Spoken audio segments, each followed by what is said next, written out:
είναι αυτό? Ένα σπουργίτη.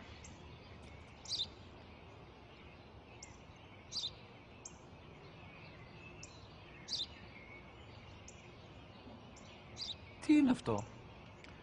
Μόλις τώρα στο πατέρα, σπουργίτη είναι.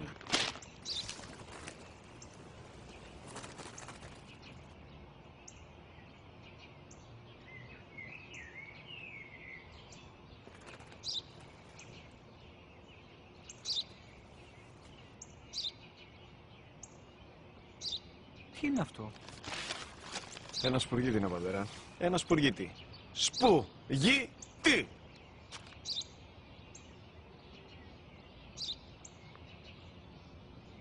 Τι είναι αυτό? Γιατί το κάνεις αυτό το πράγμα, μπορείς να μου πεις? Τόσες φορές σου είπα, είναι ένα σπουργίτη! Δεν το καταλαβαίνεις! Πού πας?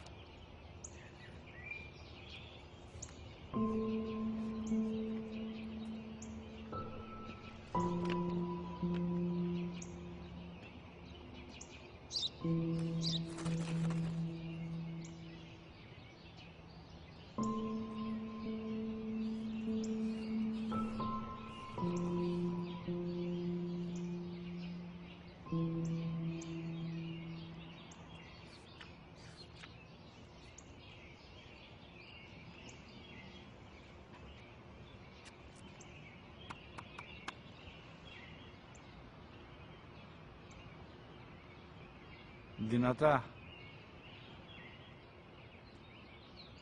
Σήμερα ο μικρός μου γιος που πριν λίγες μέρες έκλεισε τα 3 καθόταν μαζί μου έξω στο πάρκο όταν ένας σπουργίτη ήρθε και κάθισε απέναντί μας. Ο γιος μου με ρώτησε 21 φορές τι ήταν αυτό και του απάντησα και τις 21 φορές ότι ήταν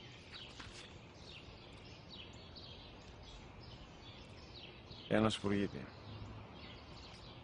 Τον αγκάλιασα τρυφερά και τις 21 φορές που μου έκανε την ίδια ερώτηση, ξανά και ξανά, χωρίς να εκνευριστώ, νιώθοντας στοργή για το αθώο μου αγοράκι.